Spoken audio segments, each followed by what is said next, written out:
ciências da natureza, que é extração de energia. Então, a gente vai falar sobre as várias formas que a gente tem de extrair energia, e o tema que a gente escolheu, né? Água, terra, fogo e ar. Então, aqui a gente vai mostrar. Pode passar aí, Nilson.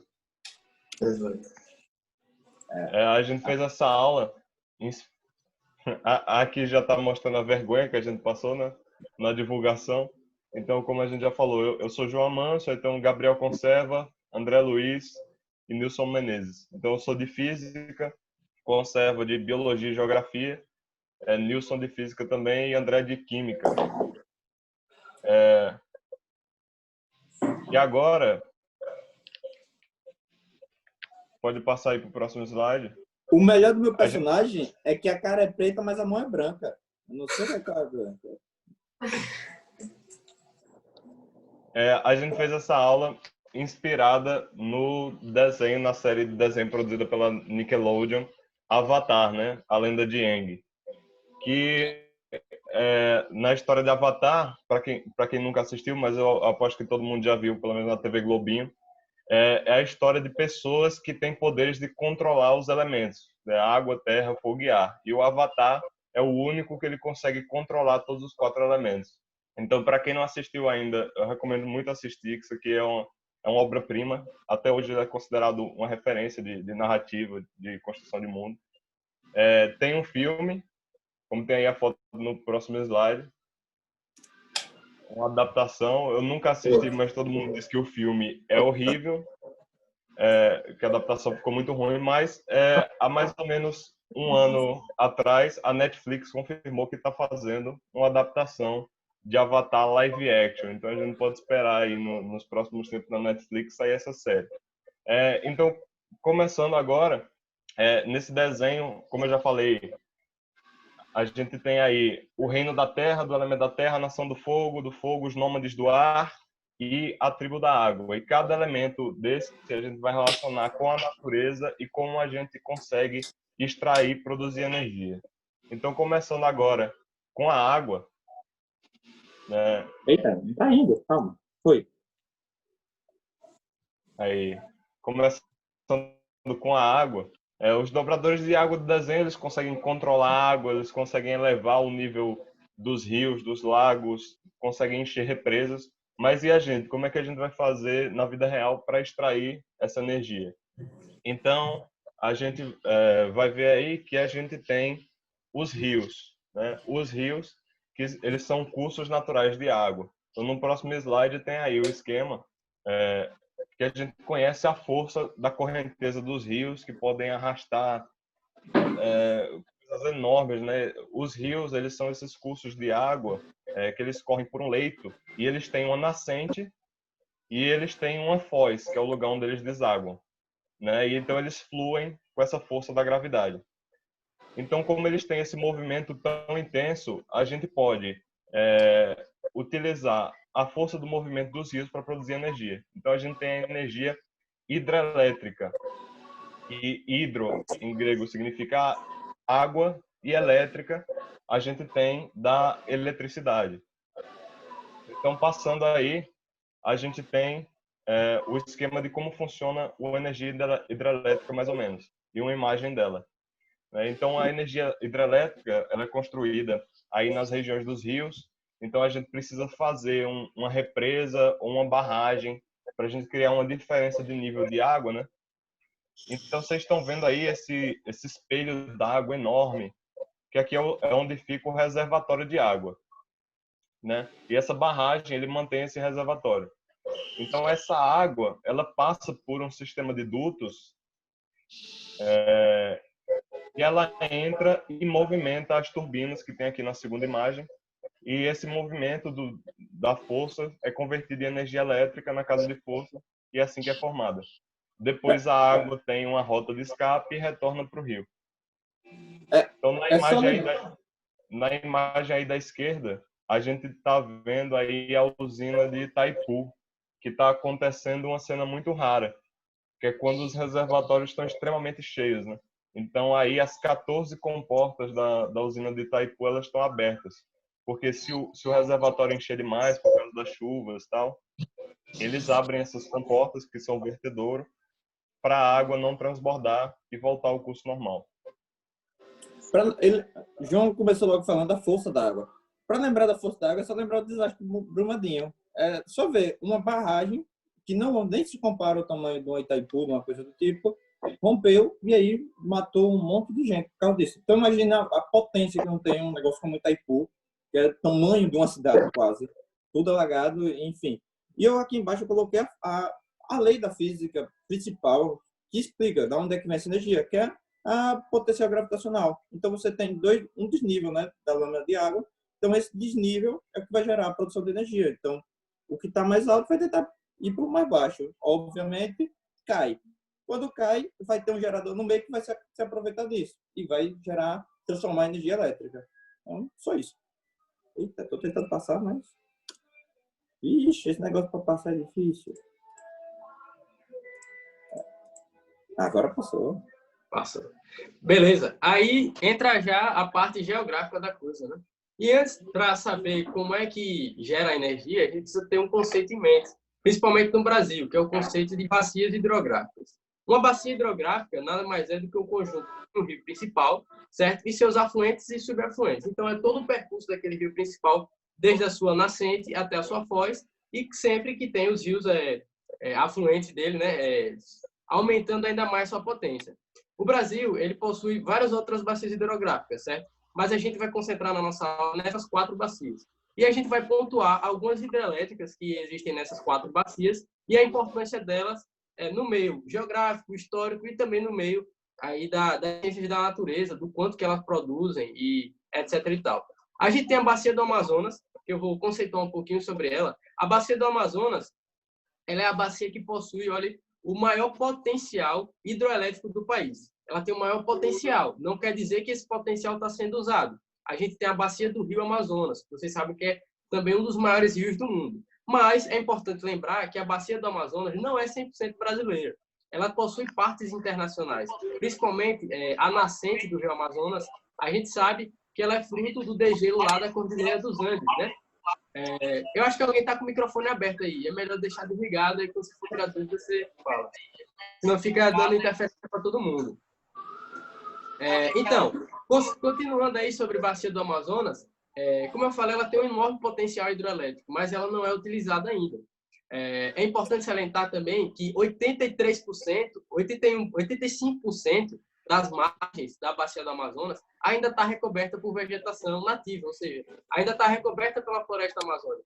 Então, é uma área de pouca densidade populacional, certo? Então, não tem muita demanda energética para essa região, apesar de ter um potencial enorme. A gente vai agora para a bacia do Tocantins-Araguaia, que fica ali começa no estado do Tocantins e vai sair lá na Foz, lá no Pará. A bacia do Tocantins-Araguaia, ela recebe uma usina que a gente vai comentar mais para frente e nessa bacia a gente encontra um dos maiores projetos de extração de minério do Brasil, principalmente na época da ditadura militar, que foi quando começou esse projeto, que é o projeto Grande Carajás, que fica no Pará. E essa bacia, ela passa por esse projeto de mineração de ferro e alumínio lá no Pará. A bacia de São Francisco é importante salientar um pouquinho sobre ela, né? A gente tem o Rio São Francisco, considerado como o rio da integração nacional, né? O rio da interiorização do Brasil, lá no período colonial ainda. Também conhecido como o Rio dos Currais, né? Pela grande quantidade de fazendas que existiam nas suas margens. E é considerado também o Nilo brasileiro, né? Porque ele corta uma região semiárida e nessa região o leito do rio é agricultável, né? A gente tem também, como exemplo, o projeto de irrigação lá de Petrolina, que consegue produzir vinho de altíssima qualidade, justamente pelos projetos de irrigação que constituem nessa bacia. E a gente chega na bacia do Paraná. A bacia do Paraná, ela tem uma importante usina, claro. A gente pensa logo em usina hidrelétrica, a gente pensa logo nela, que é Itaipu. E ela fica justamente na bacia do Paraná. E, como eu falei, o Amazonas ela tem pouca densidade populacional, né? Já na bacia do Paraná ela tem bastante densidade populacional, o que gera uma demanda energética muito grande. Aí que entra o grande projeto que foi a usina hidrelétrica de Itaipu. Ok, pessoal? Passa aí, Nisson. Aí, Então, aqui a gente tem um mapa de distribuição hidrelétrica brasileira. As hidrelétricas distribuídas ao longo do nosso mapa, para vocês verem como é mais denso, né? Nas regiões que tem maior demanda populacional, né? Que tem maior população, como a gente tem o sudoeste e o sul brasileiro, né? Com as maiores regiões industrializadas do Brasil, concentram uma grande quantidade de usinas hidrelétricas, né? De centrais hidrelétricas. A despeito de como a gente pode ver lá a bacia do Amazonas, que tem pouquíssima demanda populacional, né? Tem pouca gente morando nessa região aí, e você só se concentra em pequenos pontos. Como você pode ver ali a capital Manaus, né? Da capital do estado do Amazonas, e você vê ali uma pequena densidade, você tem mais demanda energética, você possui maiores quantidades de usinas hidrelétricas nessa região. É importante frisar a densidade de hidrelétricas que tem ali na região sudeste e sul, justamente pela industrialização e pela quantidade de populacional, digamos assim, né? A gente tem o estado de São Paulo, que é o estado maior, com maior população do Brasil, né? Passa aí. Essa expansão de usinas hidrelétricas aqui no centro do país está atrelada também ao grande problema que tem de desmatamento, enfim, de devastação ambiental nessa região aqui. Então, você pode ver as regiões que hoje em dia estão sendo bem afetadas da Amazônia, que chama Amazônia Legal, é bem um lugar que também está expandindo as hidrelétricas. Então, tem a expansão das hidrelétricas acompanha a expansão populacional, uma expansão de interesse. E junto dessa expansão vai o devastamento, tudo atrelado, e, enfim, gera um problema absurdo. Que é o que... E aí a gente vai pontuar agora, né, algumas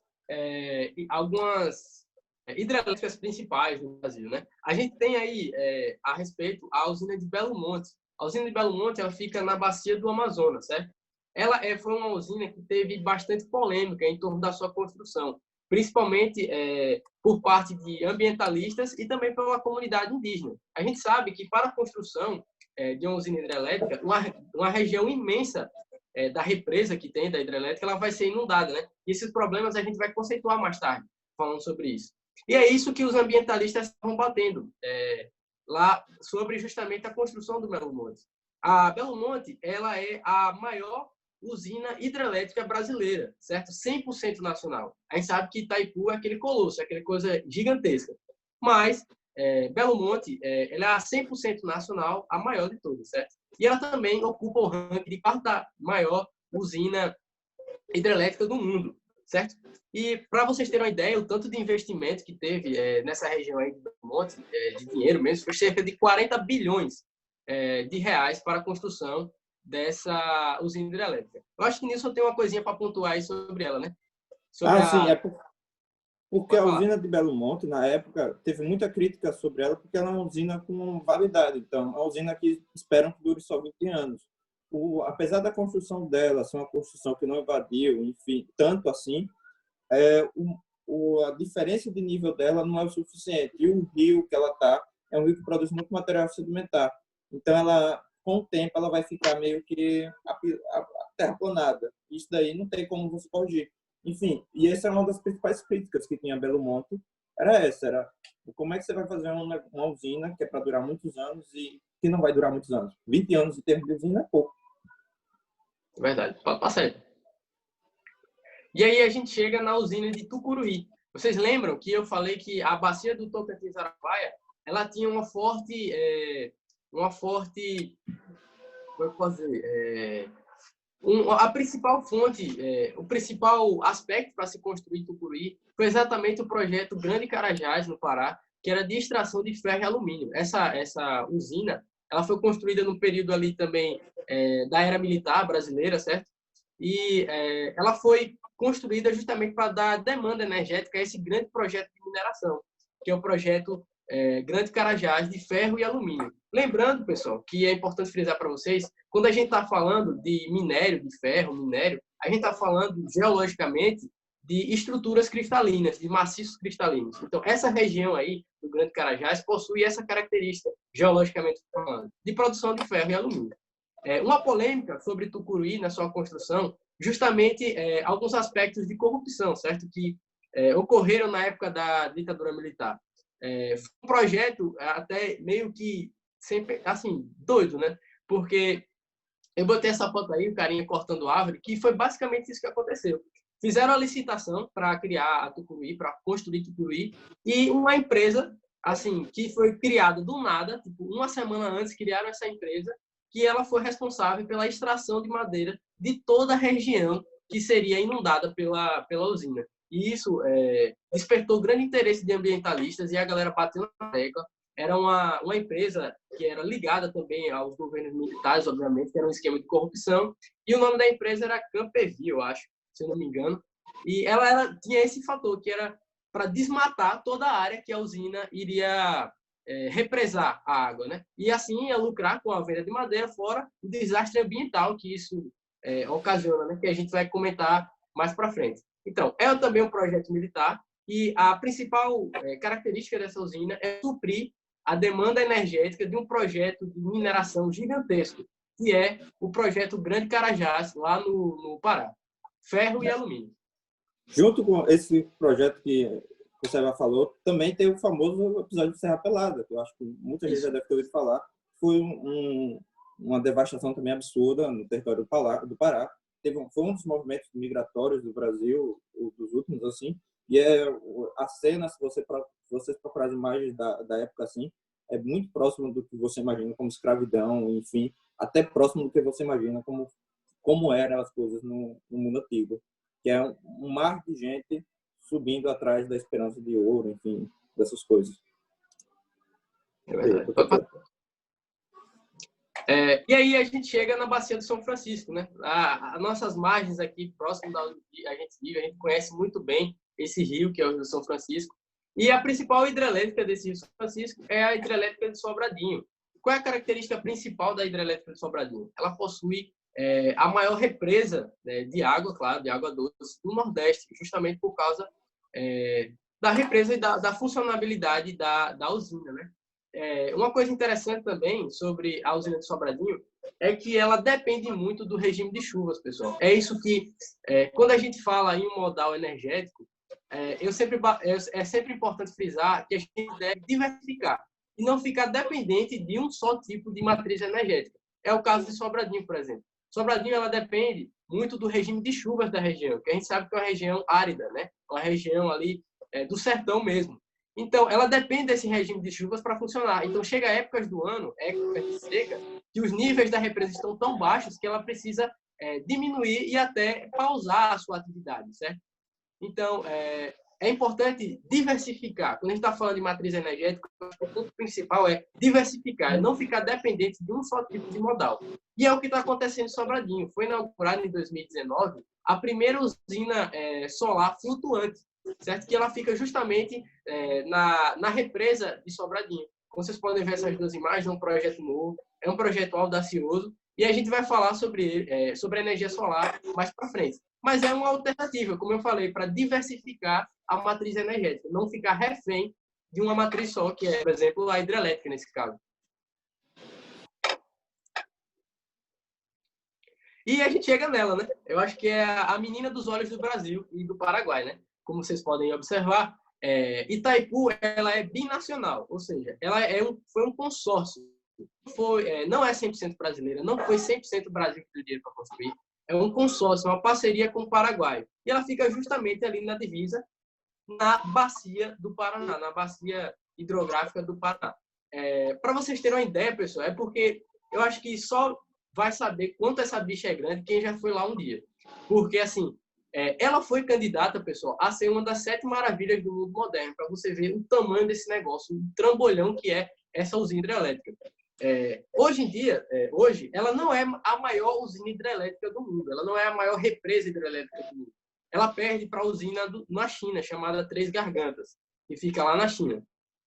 Mas o Brasil ainda detém o recorde de maior produção de energia a partir da matriz hidrelétrica, que Itaipu, não sendo a maior, mas consegue ser a que possui o maior recorde de produção de energia elétrica a partir do represamento de água do mundo, chegando à marca de, em 2016, mais de 100 milhões de megawatts-hora em um ano, certo? Isso é um recorde absurdo que nem a maior usina do mundo, que seria Três Gargantas lá na China, conseguiu abarcar essa situação. Aí são duas imagens, Itaipu à noite, Itaipu, a imagem que a Manso já apresentou para vocês lá, com o seu vertedouro, para você ver como é colossal essa estrutura, né? Como é grande.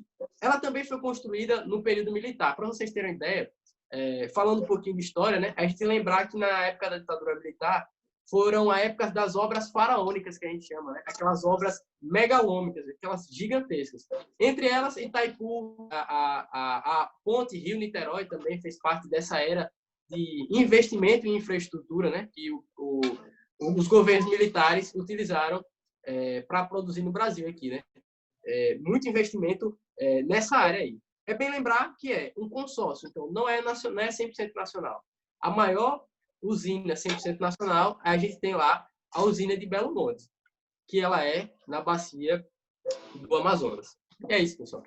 A produção de Itaipu, para vocês terem noção, é tão grande que a parte da produção dela que vai para o Paraguai, o Brasil recompra, porque isso, evita a necessidade do Paraguai. Então, é esse o tamanho da usina. E aqui que o Sérgio falou na China, de Três Gargantas, faz parte do projeto chinês, de expansão chinesa nos últimos anos. E a Três Gargantas é maior, realmente é maior. Ainda não ultrapassou a produção de Itaipu, porque não está funcionando completamente, porque não sabe como escoar a produção. Então, é absurdo lá também. É importante ressaltar, por último, só para finalizar, que, como eu falei, a Bacia do Paraná está na região de maior industrialização e de maior urbanização, ou seja, tem a maior concentração populacional. Por isso que a gente tem Itaipu ali suprindo uma região gigantesca, de São Paulo, Curitiba e até um pouquinho do Rio de Janeiro, se eu não me engano. Pode tacar o barco aí. Agora é André, né? Agora é André. Andrezão? André? Tá vivo, André? Agora sim. Aí. Bom, pessoal, espero que estejam bem nessa quarentena. Tudo bem com vocês, então? Então, bora falar de assunto agora de química, né? Uma matéria que aposto que muitos de vocês gostam, né? Então, a gente vai falar justamente da decomposição da matéria orgânica. Como nós sabemos, as hidrelétricas, né, apesar de ser consideradas, né, uma fonte, né, de energia renovável, tem essa conversa, elas são grandes produtoras de um gás famosinho, que é o famoso gás metano, pessoal. E esse gás metano é bem mais poluente que o quê? Que o dióxido de carbono. Isso vai ter efeitos para o quê? O aquecimento global e o efeito estufa. Então, nós temos que considerar esse processo de produção de gás metano nas hidrelétricas. Nós vamos contar principalmente com os decompositores.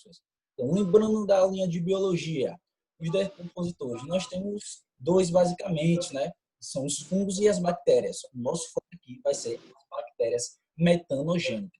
Como o nome já diz, metanogênicas vão produzir metano. E com isso depende de fatores. Quais fatores? Umidade, presença de oxigênio e o calor. Já vou logo adiantando, pessoal. As bactérias metanogênicas são seres anaeróbicos, ou seja, realizam suas atividades, né? As reações químicas, né, que são necessárias para seu metabolismo, sua vida, sem a presença de oxigênio. E associado ao calor e à umidade, justamente disso, das colunas profundas dessas áreas inundadas, elas vão realizar a produção de gás metano. Com isso, faz parte de um ciclo, então, justamente de nutrientes. Então, veja aí no próximo slide, do ponto de vista químico, as reações. Bora lá, Nilson. Vamos passar do então, slide. Temos os processos anaeróbicos aí, pessoal. Nós temos, basicamente, a matéria orgânica vai ser transformada em quê? Gás metano, CH4, mais gás carbônico. Isso tudo, né, vai liberar essa energia. E as bactérias são aqueles seres aproveitadores. Realizam justamente essa reação para aproveitar a sua energia, então. Com isso, nós vamos ter a metanogênese. E ela se dá de duas formas, pessoal. Então, para você lembrar aí na sua provinha. A metanogênese acética, né, utiliza, no caso, o ácido acético, e também temos a metanogênese, que utiliza o hidrogênio. Então, observe aí que nessa primeira reação, vamos ter CH3COH. E justamente isso é a fórmula do ácido acético. Então, ele vai produzir o quê? Gás metano mais dióxido de carbono. Olha o perigo dessa reação, pessoal, porque vai liberar metano, que é bem mais devastador quando a gente fala de efeito estufa, e o gás carbônico também. Só que a um lado que ela morde, ela vai assoprar também, pessoal, porque tem outro tipo de bactéria, né, e vai produzir metano também, só que ele vai pegar esse dióxido de carbono.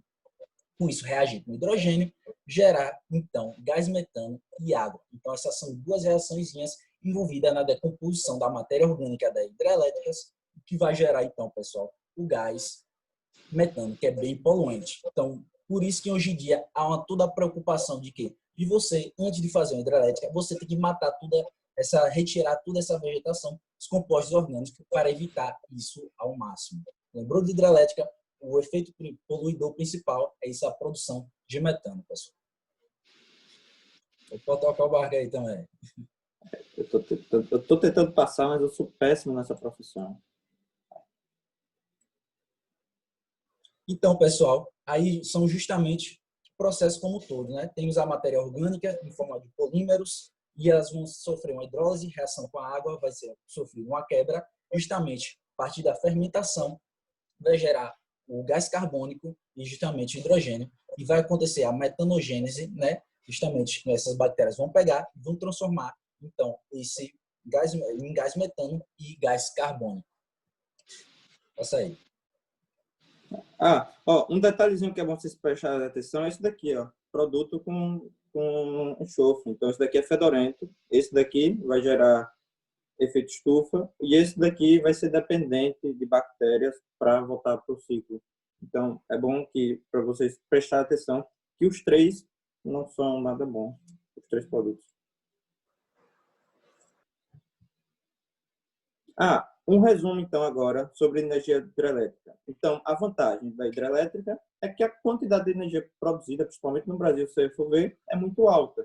Então, você consegue represar um rio e produzir. E a quantidade de gastos que você vai ter com os anos, com manutenção, essas coisas, não é tão alta também. As obras costumam durar muito tempo. As desvantagens aí incluem desmatamento, a quantidade de área alagada, e essa área alagada vai apodrecer tudo. Se apodrecer tudo, vai acabar produzindo metano. E quando apodreceu, gera metano, fedor, que aí vem o gás sulfídrico, e vai gerar o nitrogênio, né, que é uma parte da composição da vegetação. Então, um resuminho. Então, recapitulando, a gente tem conceitos importantes, né? Que a hidrelétrica é considerada uma forma de energia limpa. Limpa porque ela não emite diretamente esses poluentes. No entanto, como a gente viu, a decomposição da matéria orgânica gerada pelo alagamento na região, ela sim gera principalmente metano, né? Esses gases poluentes, esses gases de estufa. E ela é considerada uma forma de energia renovável. Por quê? Porque ela não se desgasta. A gente sempre vai poder utilizar essa energia dos rios que estão correndo e pelo ciclo da água, naturalmente, né? É um recurso considerado inesgotável. Agora, partindo para a próxima forma de energia, né? A gente tem aí uma imagem do desenho, que eles têm alguns episódios dedicados ao espírito da Lua, e aí vocês veem no fundo ele elevando os níveis dos mares, controlando a água. Então, o efeito da Lua. Será que a gente tem, na vida real, como utilizar uma correspondência com isso? Então, sim, o nome já está aparecendo aí em cima, né? Que é a nossa forma de energia maremotriz. Então, maré, o nome já diz, das marés, e motriz do movimento gerado por elas. Então, no próximo slide aí, a gente tem um esquema aqui mostrando como funcionam essas marés. Então, a gente sabe pela força gravitacional, né? O que é que mantém tudo preso à Terra? É a força gravitacional. Então, os oceanos, a água que está na superfície da Terra, está colada à Terra por causa da atração que a Terra exerce sobre ela.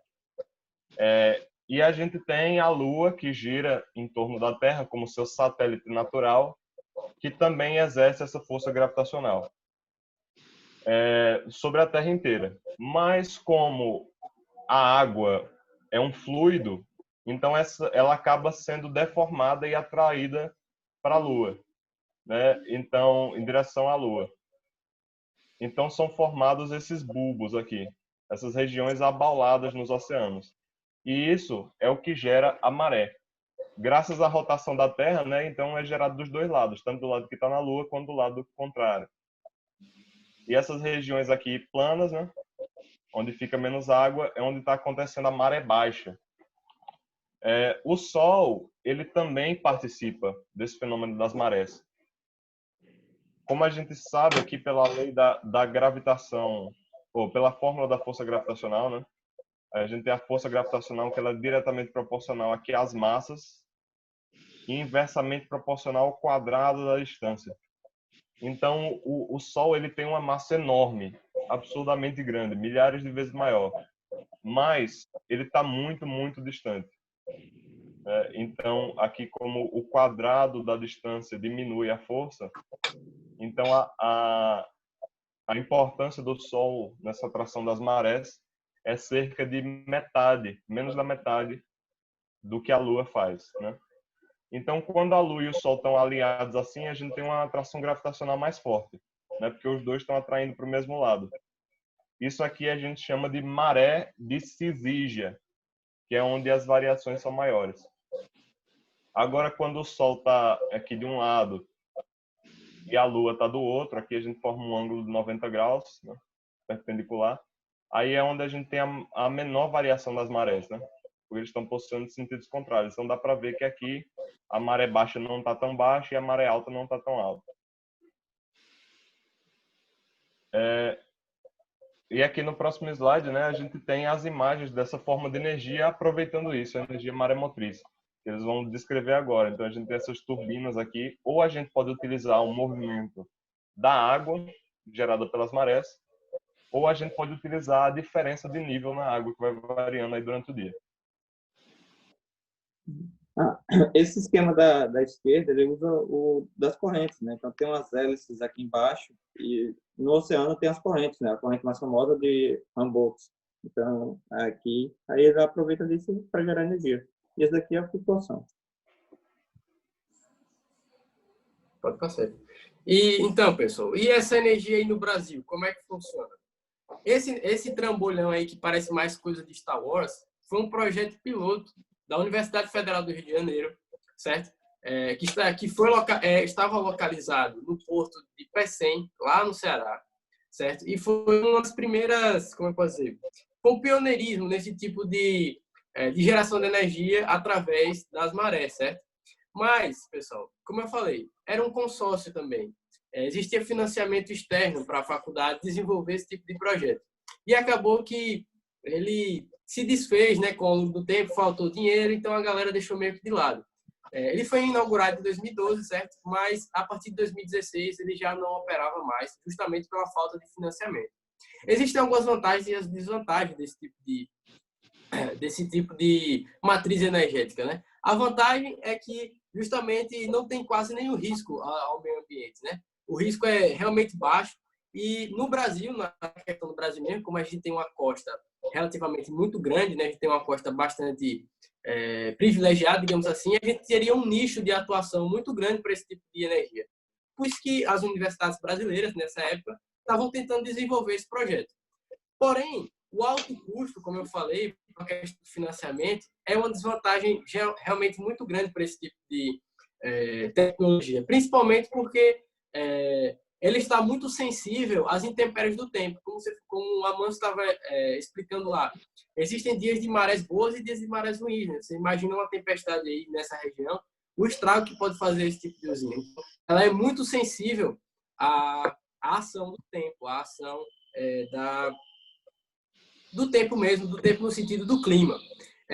Alguns outros países, falando uma questão mais mundial, também tentaram desenvolver esses projetos, mas essas desvantagens acabaram desmotivando a galera. E um deles era a França, o Canadá e a Escócia. Eles tentaram desenvolver projetos parecidos, como esse que o Brasil tentou desenvolver, mas, como eu falei, pela alta sensibilidade ao tempo, pelos altos custos, acabou que ficando no meio do caminho.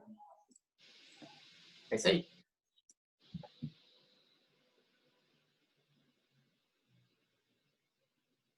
João, agora continuando falando da Terra, né? O último aí que a gente falou, então, também é uma forma de energia limpa, porque não produz diretamente esses poluentes, e é uma forma de energia também renovável. Agora, a Terra, pode passar aí, Uma das desvantagens que conserva acabou não falando também é por causa da região que é instalada, né? Então, se for instalado na costa, pode ter estuários. Vocês viram lá na biologia, serve muito para peixe, né? Para reprodução de peixe. Então, pode danificar bastante o ecossistema dessa forma.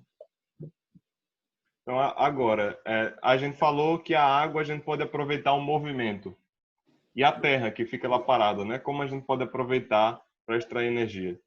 Então, aí já continuando no próximo slide, a gente vai falar da primeira forma, que é a energia termonuclear. Então, afinal, ela vem da terra, que a gente extrai esses materiais radioativos. Então, esses elementos radioativos são encontrados na natureza.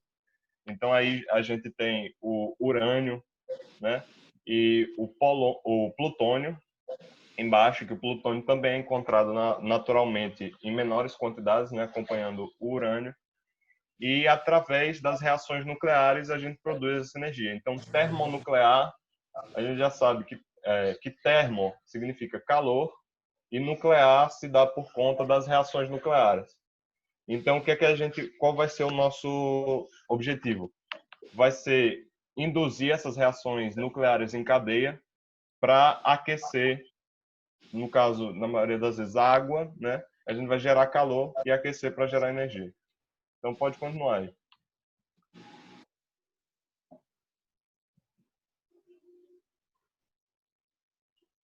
Deve ter desligado meu microfone. Então, aí a gente começa a falar um pouco do projeto termonuclear brasileiro, né? O Brasil, ele é um país, digamos assim, privilegiado, entre aspas, ele é muito propício a esse tipo de prática. Porém, a gente não tem uma difusão tão grande, né? A gente usa o potencial hidrelétrico com muito maior representatividade.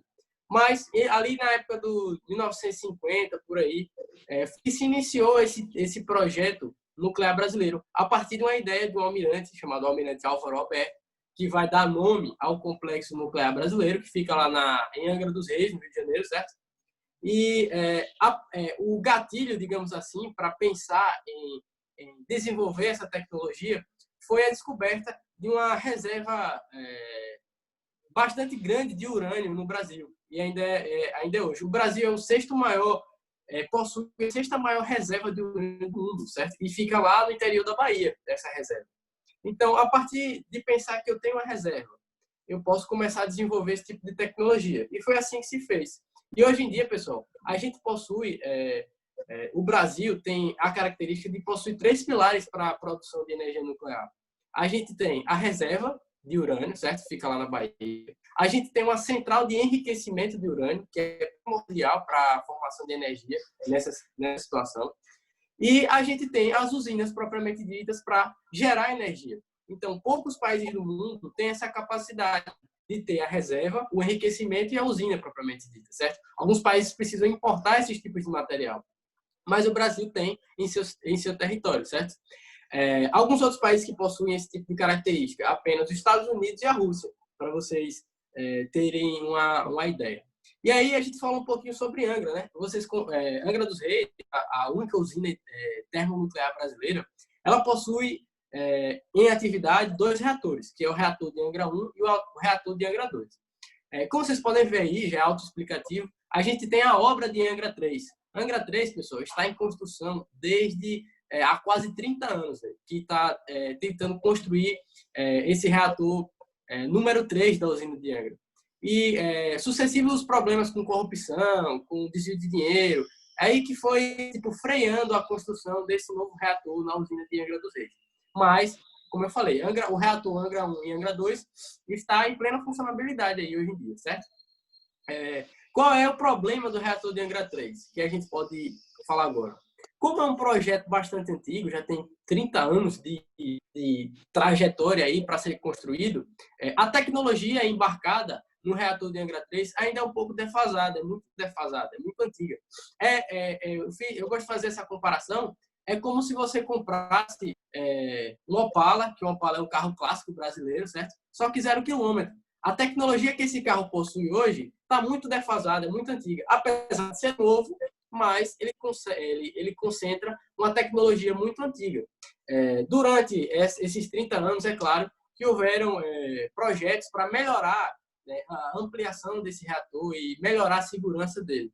E aí é mais uma comparação, é como pegasse uma pala 0 km e colocasse um airbag nele. Ele ainda vai ser defasado, ainda vai estar antigo os carros que existem hoje. Por exemplo, se você vai comparar, é como se você comparasse, por exemplo, uma Pala e um Tesla Model S, tá ligado? Hoje em dia, você tem um Tesla lá muito foda que dirige sozinho e a gente está construindo ainda um Opala de 30 anos atrás, certo? Essa é a grande dificuldade da usina hidrelétrica, do reator número 3 da usina hidrelétrica o quê, rapaz? Termonuclear de Angra dos Reis. É importante frisar algumas coisas, como a segurança, que esse tipo de usina tem que embarcar, certo? E Angra dos Reis, ela tem um projeto bem bacana, ela tem uma funcionalidade bem bacana nesse sentido. Ela tem, vamos dizer assim, ela é associada às Forças Armadas, certo? O Exército, a Aeronáutica e a Marinha, eles estão em parceria com a usina para, caso aconteça algum tipo de desastre, certo? Eles já têm uma linha direta com esses tipos de órgãos. São feitos testes regulares, certo? Principalmente com a ação desses órgãos do Serviço Militar e também a Defesa Civil do Estado do Rio de Janeiro. E é importante frisar uma coisa que eu achei uma novidade e uma coisa que eu também nunca pensaria. Angra dos Reis está situada numa região de ponte aérea, que é a ponte aérea Rio-São Paulo. Então, tem uma demanda muito grande de aviação ali naquela região. E Angra dos Reis, ela monitora o espaço aéreo constantemente, tentando evitar acidentes aéreos, principalmente na região da usina de Angra dos Reis. Isso é uma das preocupações que a usina tem em torno de sua segurança. E também a gente precisa falar do material, né? O material radioativo que essa usina ela produz. Como vocês podem imaginar, o material radioativo ele vai permanecer radioativo um bom período de tempo. Ou seja, não sou eu, nem meu filho, nem meu neto, nem meu bisneto que vai ver esse material deixar de ser radioativo. Então, o que é que a usina de Angra dos Reis faz?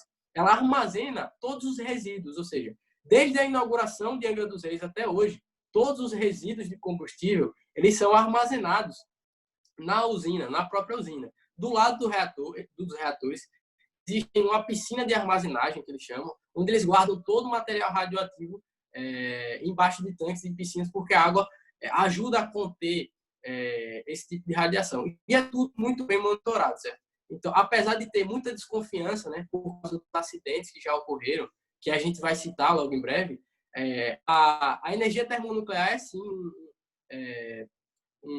um tipo de energia bem seguro e, apesar de alguns pontos, né, principalmente pelo aquecimento da água, que a gente vai comentar mais na frente, pode até vir ser um pouco não muito legal falando em meio ambiente, certo? E agora falando, para terminar, falar em porcentagem, certo? De quanto que essa energia representa para o Brasil. Na matriz energética brasileira, somente 3% da energia provém de energia termonuclear, certo? Não é muito expressiva quando você analisa um todo. Mas, para o estado do Rio de Janeiro, é de muita importância, principalmente para a cidade do Rio de Janeiro, que depende de cerca de 40% da sua energia, né, elétrica da cidade do Rio de Janeiro, provém do complexo nuclear Almirante Álvaro Alberto, certo? No mundo inteiro, se a gente for considerar, pode passar aí, o Nilson, para a gente ver logo aquele mapazinho, que é interessantíssimo. A gente pode perceber que alguns países, diferente do Brasil, né, que a gente só tem cerca de 3% da nossa matriz energética baseada na nuclear, alguns países ele tem muita dependência desse tipo de matriz energética. E, a exemplo aí, a gente tem a França. A França ela tem cerca de 76%, mais de 76%, de sua matriz energética, ou seja, da sua produção de energia elétrica, virada para energia termonuclear, certo? Então, isso gera, como eu falei, dependência de um só modal. Isso é ruim para a matriz energética de um país, certo? Algumas características de país, né, dos próprios países, já dizem a gente, já nos sinalizam alguns tipos de matriz que eles vão utilizar. Por exemplo, uma das características que a gente pode ver em países que dependem muito da usina nuclear é o quê? É uma pequena extensão de terra, certo? Ele não tem muita área agricultável para pensar em biocombustíveis, certo? Não tem muita área agricultável. É uma região que não possui potencial hidrelétrico, certo? Então, eles precisam optar para esse tipo de matriz energética, tá?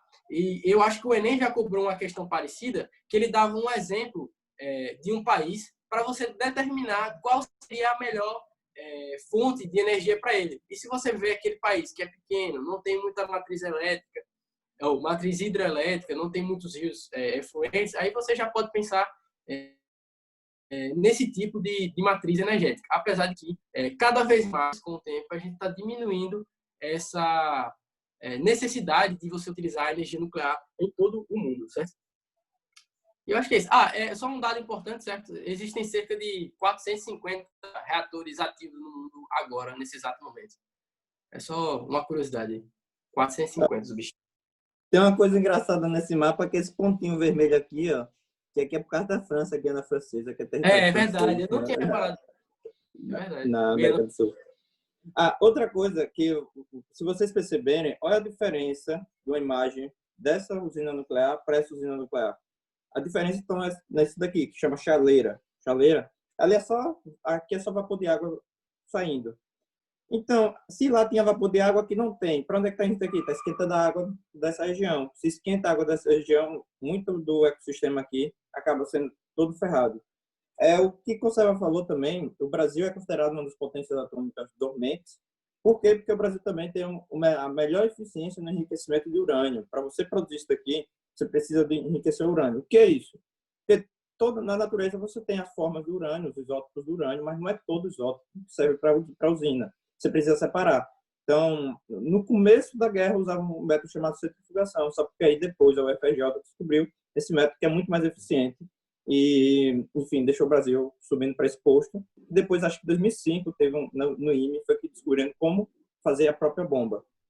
E os reatores do Brasil, e o que entra no que Conserva falou do Opala, é que os 2 reatores do Brasil, nenhum foi desenvolvido no Brasil. Os 2 foram comprados, enfim, por causa de coisas políticas.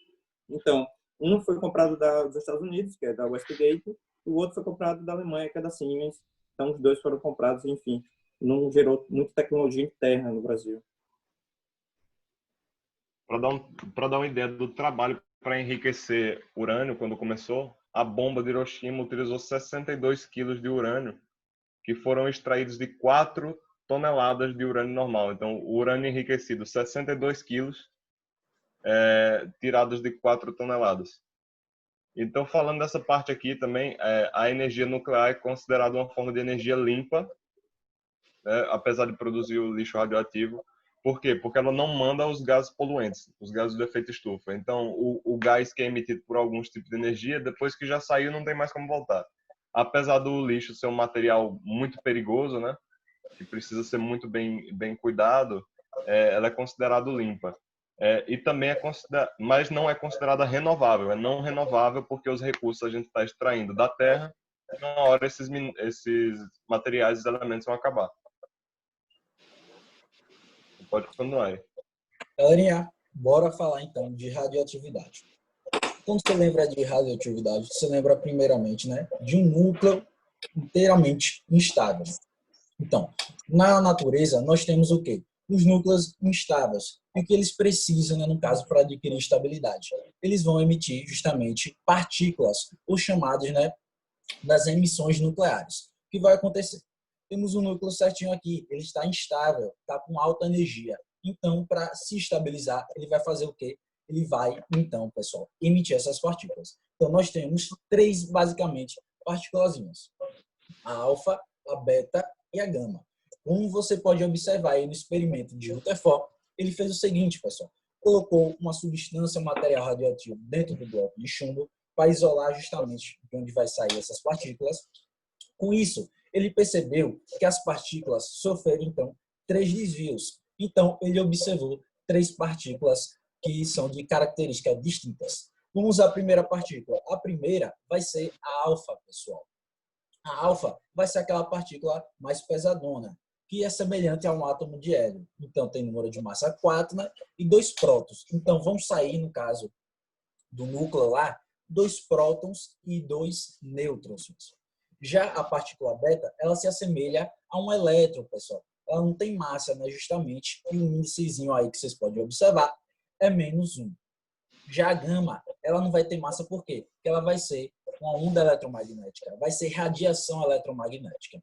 Com isso, com essas características dessas três, você tem que decorar, então, a penetrabilidade.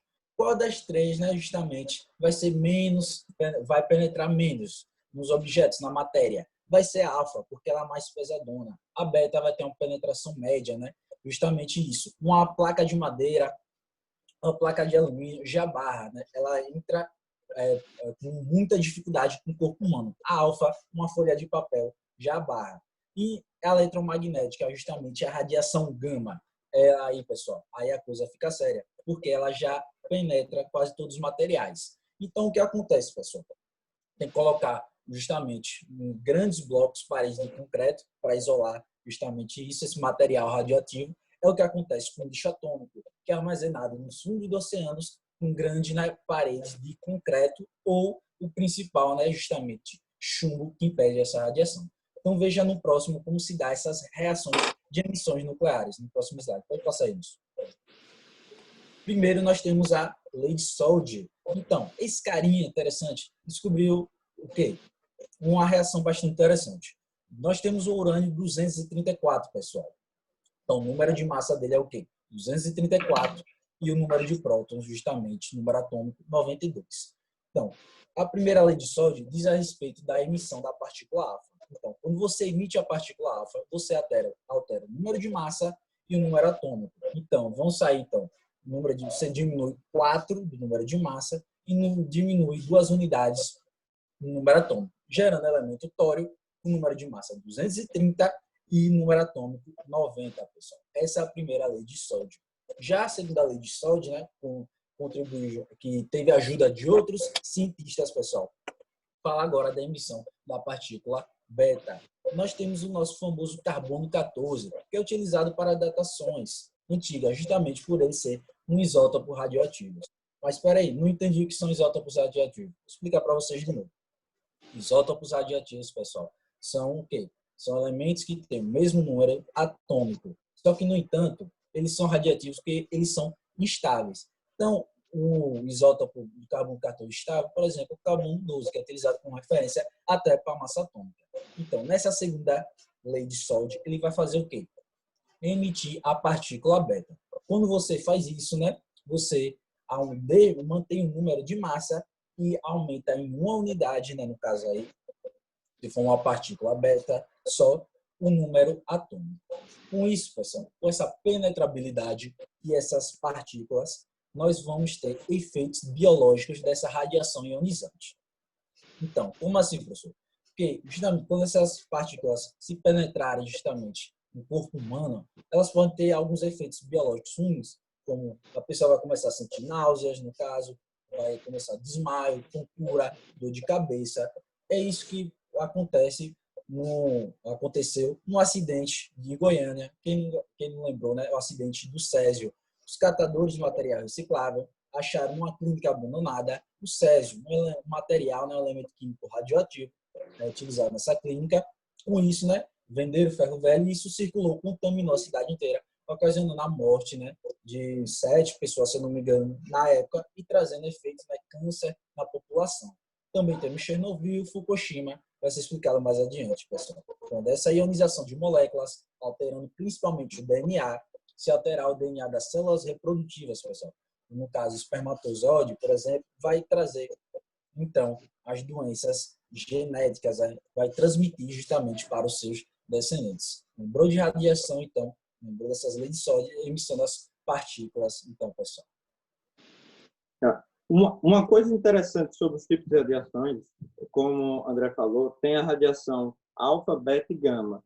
Não necessariamente, apesar da penetrabilidade de cada uma aumentar, não significa que o dano a curto prazo de cada uma seja a mesma coisa. Na verdade, é inverso. Então, se você tem um elemento que ele emite mais alto em pouco tempo, então ele acaba dando um dano muito maior. E a beta é menor, porque tem uma massa menor, e a gama também é menor, mas a longo prazo é maior. E uma coisa também muito interessante que acontece com os elementos radioativos é que, normalmente, você escuta até os relatos de quem já teve contato com isso, é que você sente calor quando você chega perto dessas pedras. Por quê? Principalmente por causa da radiação gama. Gama eletromagnética, radiação eletromagnética. Qual a outra radiação eletromagnética bem conhecida? Luz. Quando você está na luz do sol, o que é que você percebe? Você não é interpretado pelo corpo humano como calor? Então, a mesma coisa, é muito comum você escutar esses relatos. E uma coisa sobre o acidente lá do Césio 137 é que até hoje tem uma tumba gigantesca, um sarcófago gigantesco lá em Goiânia, disso daí. E é absurdo também, porque é mais uma daquelas coisas que vocês lê e você não acredita direito. Então, você tem relatos foi um cara que trabalhava no ferro velho, encontrou coisa lá numa clínica abandonada, e tem o pó, ele brilhava azul, e teve gente que passava na cara, teve gente que morreu por ingestão, inclusive a filha do cara, eu esqueci o nome dele agora, ela morreu por ingerir esse pozinho brilhante. Muita gente passou na cara, e, enfim, dessas coisas absurdas, assim. E uma das coisas mais importantes de saber sobre essa parte do nuclear é isso aqui, chamada reação em cadeia. E o que é reação em cadeia? Normalmente, qual é o urânio que você tem? O urânio que tem é o elemento número 82, lá com 234, 233 número de massa. Só porque você tem um urânio enriquecido. O que é urânio enriquecido? Você aumenta o número de nêutrons dele. Então, você chega o urânio que você quer, o urânio 235. Então, o urânio 235 está lá, ele é enriquecido. O que é isso? Você imagina quando você botar mais bolas no espaço confinado. Então, se você tem um núcleo pequeno, você aumenta o número de nêutrons e é como se ficasse mais compressado. Esse compressamento vai fazer com que o núcleo se quebre. E esse quebrado núcleo, ele acaba gerando não só essa energia que solta quando a partícula se quebra, como também vai gerar outros nêutrons que vão sair loucos assim. E aí esses nêutrons que saem loucos, eles batem em outros átomos de urânio, no caso urânio enriquecido, 235, e aí vai quebrar o urânio e assim vai aumentando essa reação continuamente. Então já viu o problema disso, né? Se você tiver uma amostra que seja basicamente de urânio enriquecido, puro, então se você tem 235 a 90%, então ele vai explodir. Por quê? Porque essa reação cresce muito rápido, é isso daí que é uma bomba. Mas para você fazer uma usina, não, você não precisa dessa quantidade, então basta 10, 15%. Então até isso que quando você vê que está tendo algum problema que precisa investigar sobre enriquecimento de urânio em algum país, pelo menos do Oriente Médio, é basicamente isso, é quando eles excedem a partir do número apropriado, a partir dos 40% de negociação está maluco. Então, essa reação, ela libera energia e quebra tudo. E no meio também, você está vendo que vai formando outros átomos, porque, como eu disse, quebra, mas não necessariamente partes iguais. Então, aqui você tem bário, aqui você tem criptônio. Isso daí você vai gerar uma série chamada série radioativa. Então, esse aqui se quebra, se quebrou o urânio se quebrou, gerou energia, e tem o bário. Esse bário e esse criptônio, normalmente eles são radioativos também. E eles vão se quebrando assim. E esse bário e esse urânio, essas coisas, é justamente um lixo radioativo, que chama lixo radioativo. Por quê? A energia que ele fornece aqui, nessas outras quebras, não é tão grande. Então, não fica tão proveitoso para deixar na usina. Então, ele sai. Isso daí só vai parar lá numa dupla chamada níquel-ferro, que é quando eles param de emitir radiação. Não mais, eles continuam assim eternamente. O problema desses também é que alguns acabam entrando no ciclo biológico. E aí, se você entra no ciclo biológico, você já tem radiação dentro do ciclo. E aí é complicadíssimo. Aqui são os as principais acidentes mais falados. O primeiro, que aconteceu nos Estados Unidos, daqui, Three Mile Island, que, de novo, e a coisa em comum de todos os acidentes é que você tem a coisa mais forte na humanidade, que é a burrice, e ela domina aqui tudo. Então, a Three Mile Island, você tem um problema de gerenciamento, então você tem a parte do resfriamento da usina, e aí o pessoal ficou lá tomando cafezinho e esqueceram de olhar isso, de limpar, fazer a limpeza disso, e acabou que gerou uma explosão interna, mas não gerou tantos mortos, enfim, não foi tanto assim. A outra, que essa daí realmente é o triunfo da incompetência, que foi Chernobyl.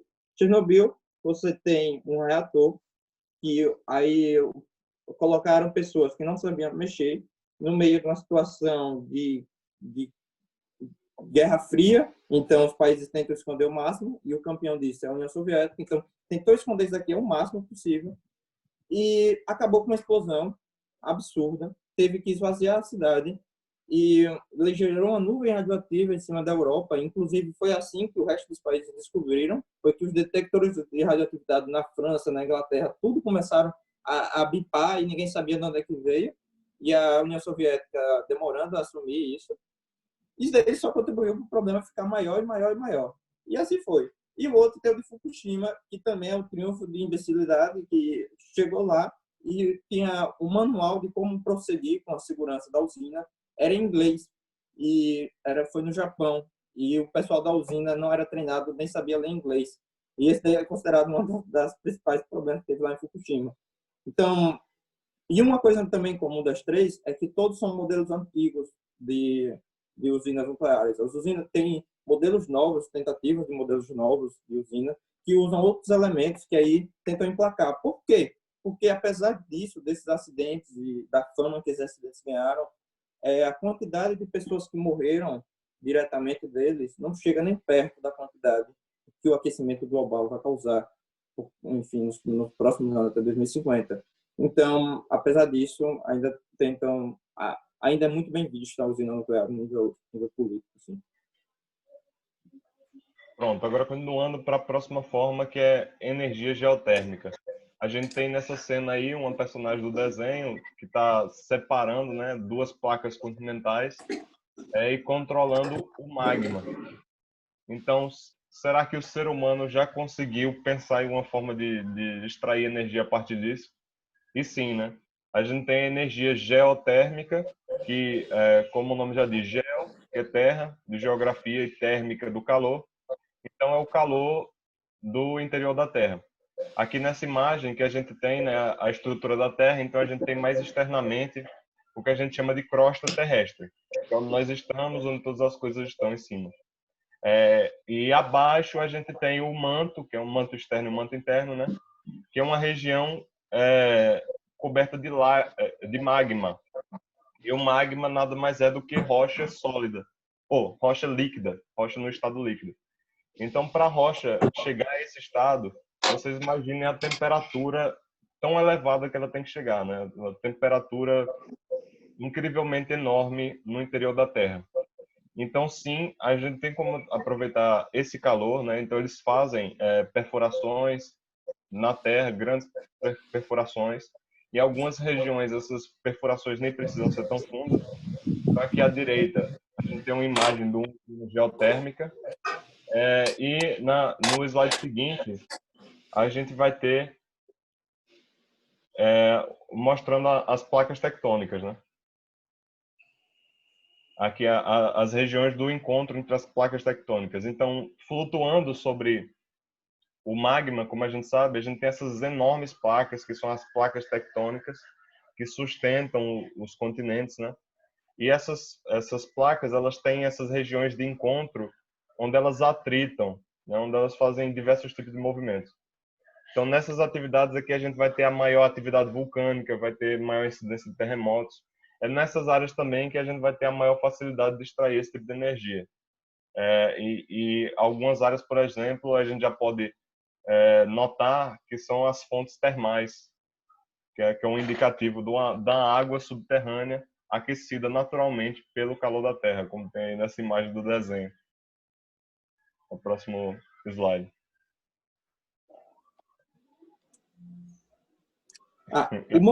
O movimento dessas placas aqui é uma coisa extremamente interessante, uma coisa que até pouco tempo, se você for parar para ver a idade que tem, não era descoberta, que foi descoberto no século XIX, o movimento disso, enfim, que essas coisas tinha essa coisa.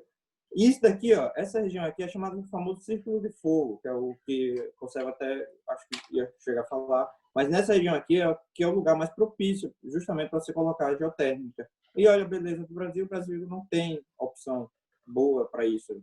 E, enfim, acaba bem limitado. E os Estados Unidos acaba sendo o país da energia geotérmica, porque instalou aqui, ó. E o problema disso é que também é indicativo que em algum momento eles vão ter um terremoto bem grande. Então, é uma forma de energia limpa, que não produz os gases poluentes, e também renovável, né, que a gente pode sempre utilizar. Mas não é tão utilizada por causa do custo-benefício. E também é uma forma de energia que quase não tem quase contraindicação nenhuma, porque é só você botar lá, tirou e pronto. O problema é que é muito limitada e, enfim, é muito limitada os países que podem e a região que você pode instalar.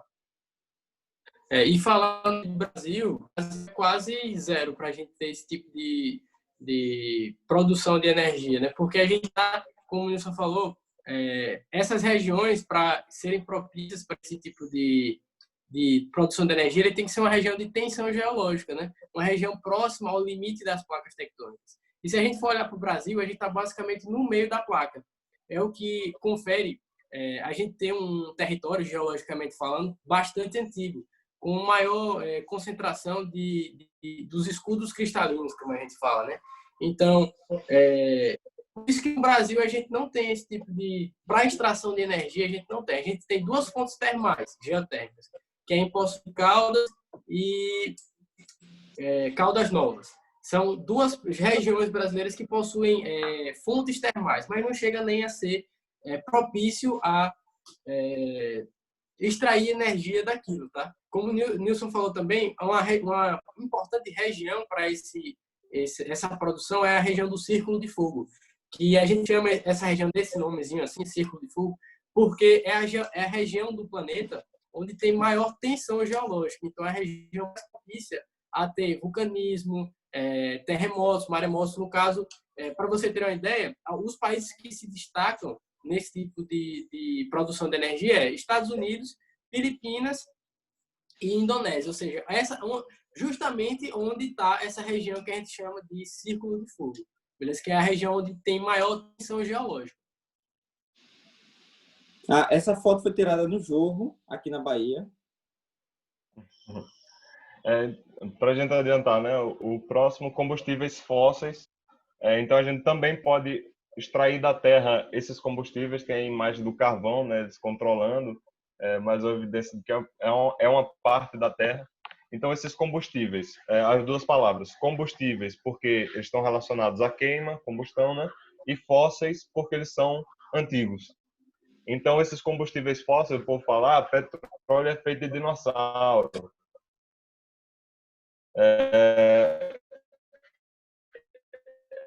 Então, esses combustíveis, eles são gerados a partir da decomposição de organismos. Então, esses organismos, eles vão se decompondo, passando por um processo até se transformarem. Então, a gente tem aqui os principais, o petróleo, o carvão mineral, né? Tem o vegetal, que é feito de madeira, mas o mineral que a gente encontra, tipo no Minecraft, e o gás natural, aqui famoso. E é uma forma de energia não renovável, porque a gente extrai, e já está acabando, né? Uma hora eles vão ficando cada vez mais escassos, e também é uma forma de energia suja, porque a gente sabe que nossas formas de vida na Terra são baseadas em carbono.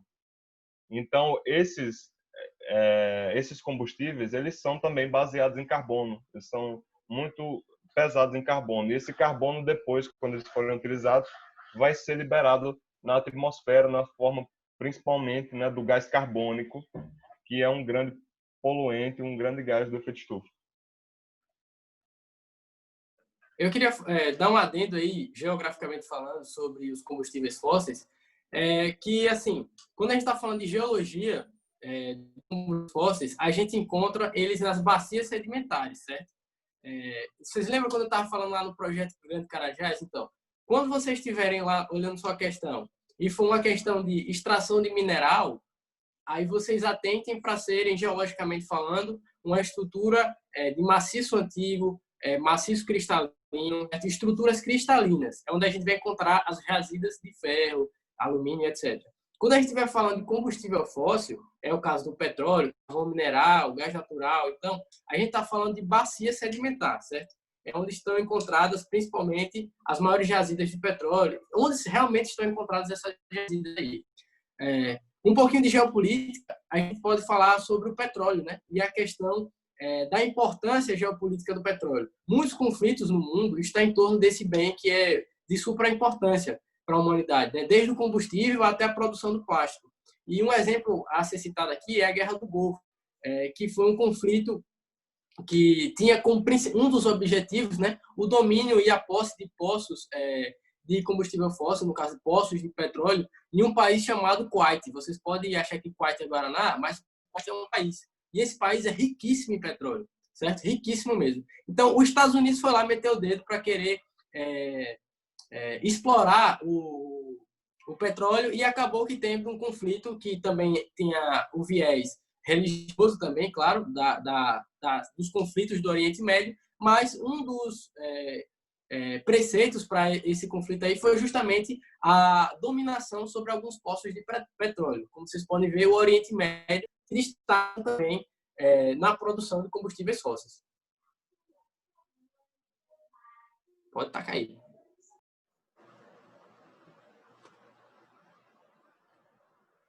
Próximo. Você está com o microfone desligado. Esse daqui é um combustível que eu queria que vocês pesquisassem um pouco depois, que é o famoso xisto betuminoso, porque teve uma exploração muito grande a partir de 2015, 2014, por aí, por motivos políticos, mas ele tem uma importância grande por causa da poluição que ele gera. Então, ao invés de você tirar o petróleo, você extrai o xisto. E como é que você faz? Você quebra a rocha. O problema de você quebrar a rocha é que toda a água que você tiver, você acaba poluindo, enfim, e libera gases também para o ar. Isso daqui é o famoso gás de xisto. É muito bom que vocês pesquisem sobre isso um pouco. Meu povo, bora revisar então sobre os hidrocarbonetos, petróleo e derivados. Então, basicamente, há duas formas de você extrair o petróleo. Esse petróleo é material justamente sedimentar, já de mais de 100 milhões de anos, formado justamente por restos de animais, vegetais, que sofrem essa sedimentação.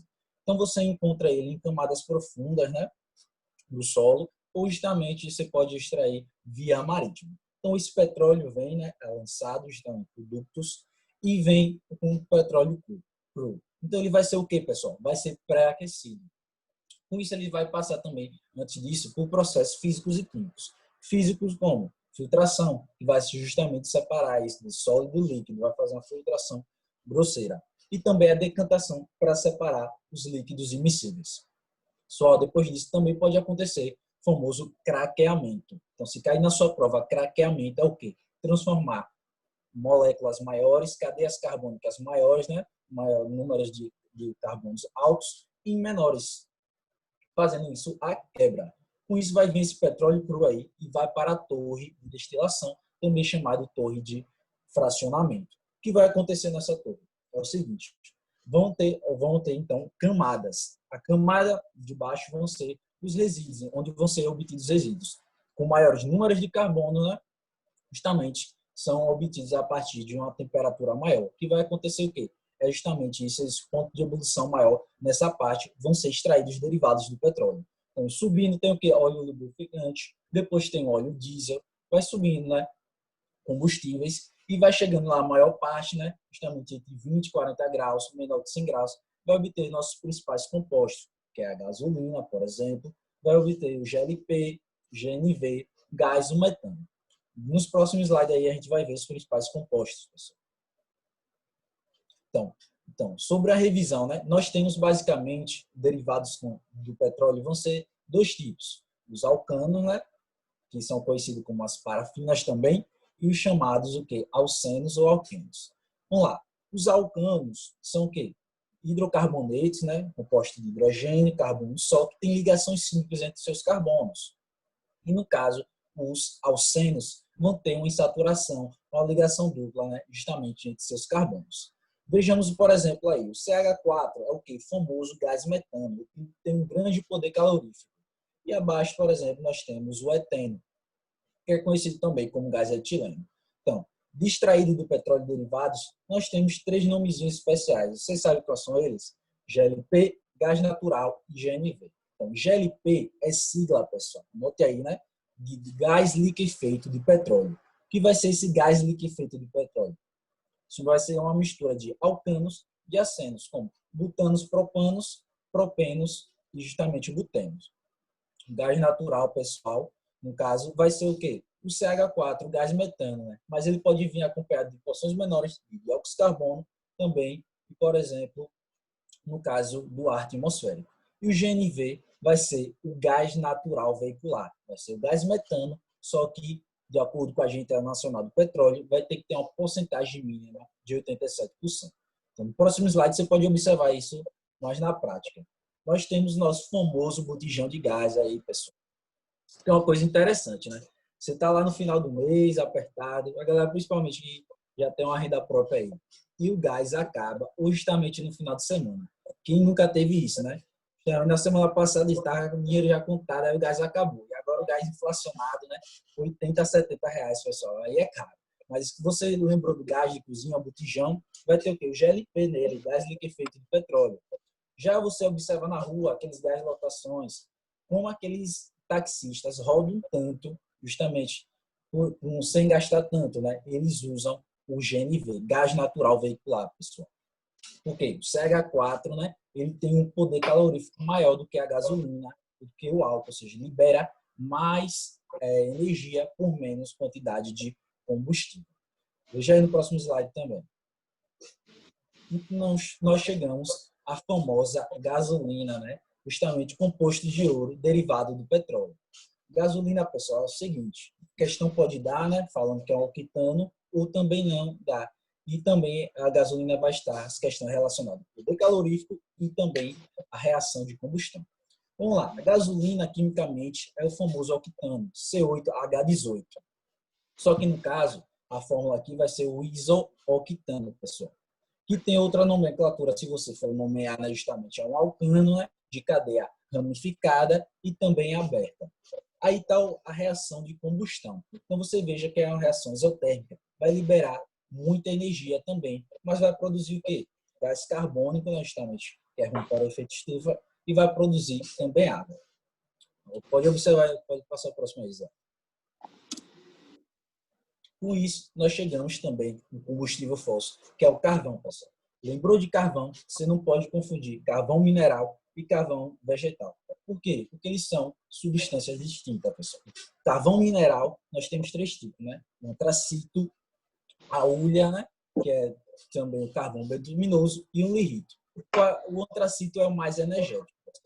Qual a diferença do vegetal? O vegetal, sabe aqueles restos de madeira, justamente isso? Eles vão ser carbonizados, justamente, queimados, e vão se obter aquele carvão. Então, aquele carvão barato de R$5 da mercearia, R$10, você está comprando o quê, pessoal? Você está comprando carvão vegetal. Muitas vezes é preocupante que vem de áreas, né, desmatadas, né, ilegalmente, por isso que é tão barato.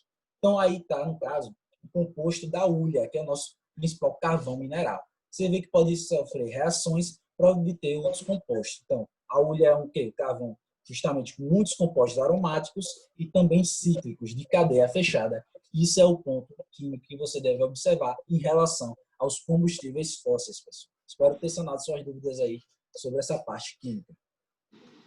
Lembre que o petróleo também é usado para produzir plástico e outras coisas. É um dos grandes problemas. Como é que você substitui?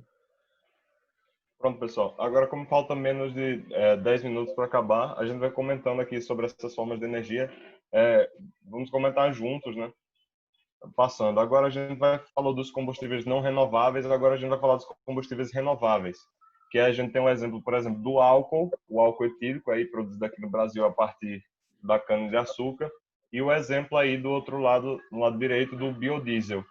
Então, o André falou aí do fracionamento, falou do craqueamento do petróleo, né? Então, a gente viu lá o diesel, que é usado, por exemplo, para combustível de caminhão. E aqui a gente tem o biodiesel, que também é um óleo, mas é um óleo feito de origem animal ou vegetal, né? Principalmente vegetal. Então, feito através de óleo de girassol, de milho. Então, continuando aí. Antes de passar, eu acho que é importante frisar que o Brasil ele foi um dos pioneiros na produção de combustíveis renováveis, certo? É importante lembrar que, historicamente falando, na década de 70, a gente teve a crise do petróleo, certo? Então, conseguir petróleo naquela época era muito difícil, principalmente no Brasil. Então, o governo brasileiro ele começou a desenvolver projetos para a utilização desses tipos de combustível, tanto o etanol como o biodiesel. E até hoje a gente é referência nisso, certo? Naquela época, a maioria dos carros, e quase com certeza a totalidade dos carros, é movida a gasolina. Então, o Brasil começou a pressionar algumas montadoras, principalmente a Volkswagen e a General Motors, que no caso é a Chevrolet, a desenvolver projetos voltados para o Brasil. Por quê? e a gente ia começar a utilizar esses combustíveis, a gente ia começar a utilizar somente o etanol, porque a gente não conseguia achar o petróleo na época. Então, essa foi uma saída que o governo brasileiro e também investiu em pesquisa para esse tipo de campo, para começar a desenvolver esses projetos da utilização tanto do biodiesel como o etanol, né? E vale lembrar também que o etanol ele pode ser produzido a partir de diferentes materiais ao longo do planeta, certo? A gente aqui utiliza a cana, os Estados Unidos utiliza o milho e a Europa geralmente utiliza da batata a beterraba para se extrair o etanol. Vocês. Pô, falando então de álcools biomassa, nós temos o principal álcool, né, que é o álcool etílico, o etanol.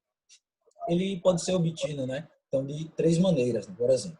Nós temos a biomassa açucarada, famosa, né, nas canas de moagem, principalmente de para o norte, Pernambuco. Nós temos o quê, pessoal? Grandes plantações de cana, que vai extrair esse caldo. Uma parte é utilizada para fazer açúcar, a palha, o resto pode ser queimada para produzir energia também, e vai obter, então, uma solução açucarada, né? Vai realizar a fermentação, vai ter saída de gás carbônico e vai chegar, então, ao nosso famoso álcool. Também podemos obter do milho, do trigo e da mandioca também, pessoal. E aqui uma novidade, que é a biomassa celulósica, que é o etanol, justamente celulósico. Vou explicar certinho como é o processo. Então, sua combustão, o álcool tem uma maior vantagem, porque a combustão dele gera gases menos nocivos, porque a gasolina é bastante pura, pode liberar óxidos de enxofre. E aqui, então, o etanol libera menos monóxido de carbono e monóxido de nitrogênio. Além disso, tem um grande poder calorífico e um preço acessível, né? E não agride a camada de ozônio. Aí está esquematizado, então, a reação de combustão do etanol, a combustão completa, pessoal. Pode passar. Aí, no caso, nós temos o ciclo da biomassa, né? Justamente vai ser resto de animais vegetais utilizado para energia. Próximo slide. E agora você vai ver, então, que a partir desse óleo vegetal, gordura animal, nós temos uma reação importantíssima, que já caiu, inclusive, no ano passado, que é a reação de transesterificação. Então, trans, mudança, esterificação, lembra de éster. Então, a reação de transesterificação é dada como, pessoal? Um álcool mais um éster vai formar o quê? Outro álcool mais outro éster. E nessa reação específica aí, quando você reage, por exemplo, um triglicerídeo, né? Esse óleo vegetal com álcool, você vai, então, produzir o biodiesel e a glicerina. Esse biodiesel, justamente, é utilizado como combustível.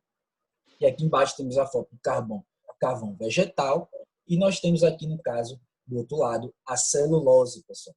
Essa celulose vai sofrer a reação de hidrólise, vai ser quebrada numa glicose, e essa glicose, né, aí só é realizar a fermentação, que você vai obter o etanol celulose. É a mesma fórmula, só que é celulose que é obtida a partir da quebra da celulose, fermentação da glicose. Pronto, agora falando do elemento fogo, né? Então, passando aí o próximo slide. A gente falou desses combustíveis fósseis e a gente vê essas imagens da nação do fogo, como eles têm esse domínio do fogo, né? Eles conseguem utilizar esses combustíveis para queima, para gerar energia. Então a gente tem essas fornalhas aqui, né? E os cruzeiros movidos a vapor. E essas máquinas a vapor, como a gente vai ver aqui no próximo slide, elas têm uma relação muito forte com a própria história da humanidade, né? Que foi assim que a gente começou o desenvolvimento industrial, né? Na Revolução Industrial, essas máquinas movidas a vapor e a combustíveis fósseis. É aí que a gente tem a energia termoelétrica, ou seja, gerar energia através do calor, principalmente da queima desses combustíveis, né? Então, a gente pode queimar também madeira, matéria orgânica, mas principalmente é utilizado carvão, petróleo. E queimar todo esse carvão, a gente tem um efeito chamado poluição atmosférica, né? Como a gente pode observar nessa imagem aí, que é da Nova Delhi, na Índia. E muita discussão, geograficamente e geopoliticamente falando, está entre a promoção de novas fontes de energia renováveis, como a usina eólica, solar e dentre outras, e você tem o país desenvolvido, os países desenvolvidos querendo impulsionar esse novo mercado de energias renováveis, e você tem o mundo, os países subdesenvolvidos ainda querendo utilizar essas formas de energia através da termoelétrica, das termoelétricas, das usinas, da queima de combustíveis fósseis. Porque, historicamente, foi o combustível mais utilizado e é onde não embarca tanta tecnologia, né, para se desenvolver. Não é isso que aconteceu lá na Conferência Climática de 2015, em Paris, em que houve esse embate. O mundo desenvolvido querendo impor novas fontes de energia e o subdesenvolvido dizendo, cara, eu não tenho tecnologia, eu não tenho dinheiro para isso. E eu preciso utilizar a energia, eu preciso esse recurso vital que é a energia. Acabou o nosso tempo, então só vou passar aqui por cima falando mais ou menos, e porque já acabou mesmo. Então, aqui, André queria falar a reação, porque todos isso daqui dependem de uma reação exotérmica. Eu vou passar o slide para vocês. Daqui é só e aqui é o mostrando a combustível. reação de combustão. E isso aqui é o combustível mostrando a reação de combustão. Então você tem combustão completa que só gera CO2 como um produto estável, e aqui você gera CO2 ou aqui você gera carbono puro. Carbono puro é porque não queimou ainda, CO2 a queima mais incompleta também, CO2 pouco energético, então queimou tudo, tirou toda a energia. Aqui é energia solar, que a Amanda botou esse negócio aí de qualquer coisa. E da energia solar, a questão dela é porque, tipo, apesar de ser uma coisa interessante, porque as plantas já têm isso aí desde sempre, os humanos demoraram muito para saber. Então, demorou até Einstein descobrir o efeito fotoelétrico, e do efeito fotoelétrico perceberem que você tem como pegar a luz do sol e transformar em energia elétrica. Qual é o grande problema da energia elétrica? Como é que você faz para produzir essas placas, a poluição, no caso? Porque ou você depende dos produtos da placa, então você acaba dependendo do petróleo, ou das baterias para armazenar, porque você não tem sol o dia todo, então você precisa de sol à noite, então não tem como. Então, o jeito é você criar bateria. Bateria é a bateria do lítio, então você tem extração alta de minério, então é um problema. E aqui a última que sobrou foi o vento. Aí o bichinho aí mexendo com o vento. O vento tem aí os ventiladores, que acho que muita gente já viu, e eu vou fazer questão de falar aqui, também não pular. É por causa que o vento também, todo mundo sabe, é usado historicamente, barca a vela não está aí à toa. Então, o vento tem energia. Aqui é um moinho também, um moinho de vento, a moinha a vento. Isso aqui é o funcionamento, então você tem uma pá, e por que aquelas pás precisam ser tão grandes? Porque você precisa girar um eixo. E você precisa girar um eixo grande também para produzir muita eletricidade. Então, a pá precisa ser grande, porque o torque vai equivaler a uma força grande, uma força que você vai ter como transformar em energia elétrica, no caso. Aqui é como é que funciona o gerador, então você tem as pás, como eu falei, e aqui você tem um gerador em si, e esse gerador usa os efeitos do eletromagnetismo, né, e vai passar aqui a energia por esse fio no interior. Aqui é um dos grandes problemas da energia eólica. Diga. Eu já só falta 2 slides, eu acabo. Energia solar e eólica são duas formas limpas de energia e renováveis, que são de fontes inesgotáveis, mas também tem impacto ambiental. A solar é da extração para produzir o material e a eólica é do ruído gerado. Então, essa imagem aí. Aqui é um ruído gerado, porque como o vento passa e você tem os ventiladores, aqui você gera uma turbulência, daqui gera um soprar o dia todo. E aí, se você tiver criação de gado, bicho, tudo fica maluco. Então, ferrou. E, um problema também, tanto com a solar, tanto com essa, é porque as duas não são constantes. Então, as duas dependem muito. O vento não está ventando no mesmo jeito o tempo todo. Aqui também é com migração. Então, se você tem os pássaros que fazem migração assim, você tem um campo desse, uma fazenda dessa, mata um monte de pássaro e fica um monte de pássaro maluco que não sabe para onde ir, porque tem que desviar dos ventiladores. E aqui é só mostrando o tamanho que é um ventilador desse.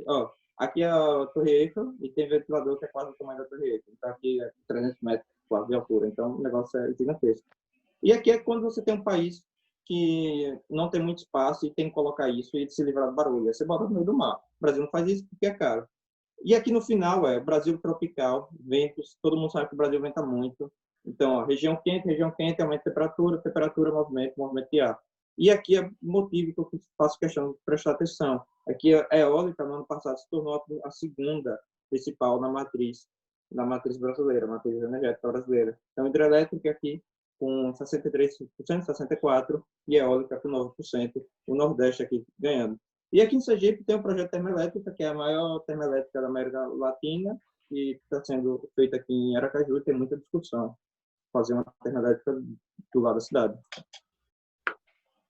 E acabou. Então é isso aí, galera.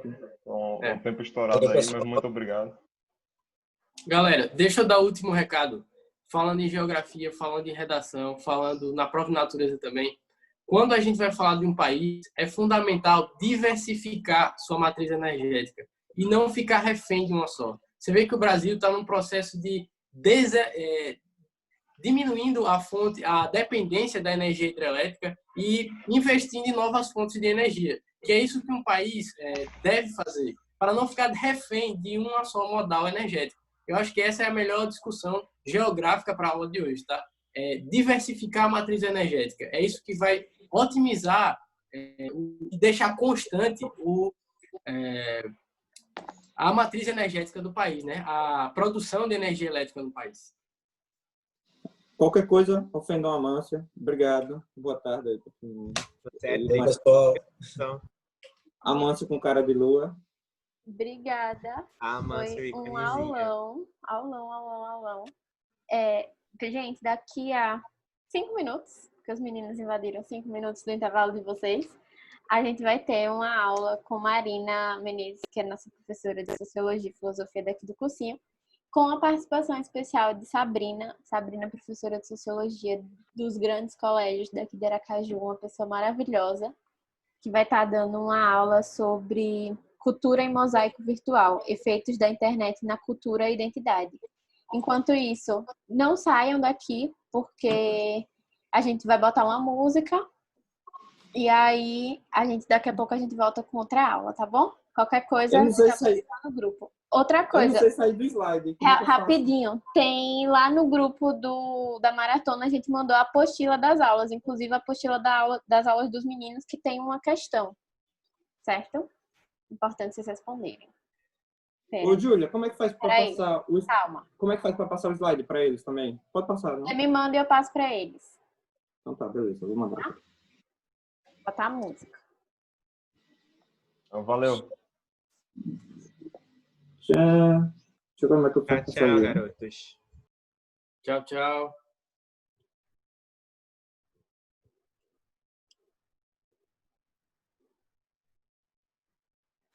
I wanna be a billionaire so fucking bad. Buy all of the things I never had. I wanna be on the cover of Forbes magazine, smiling next to Oprah and the Queen. Oh, every time I close my eyes, I see my name in shiny lights. Yeah, a different city every night. Oh, I swear the world better prepare for when I'm a billionaire. Yeah, I would have a show like Oprah. I would be the host of Everyday Christmas. Give Travi a wish list. I'd probably pull a Angelina and Brad Pitt and adopt a bunch of babies that ain't never had shit. Give away a few Mercedes like, here lady, have this. And last but not least, grant somebody their last wish. It's been a couple months that I've been single, so you can call me Travis Claus minus the ho-ho. Get it? I'll probably visit where Katrina hit, and damn sure do a lot more than FEMA did. Yeah, can't forget about me, stupid. Everywhere I go, I'ma have my own theme music. Oh, every time I close my eyes, What you see, bro? I see my name in shining lights. And what else? A different city every night. I swear the world better prepare for when I'm a billionaire. When I'm a billionaire. Let's go.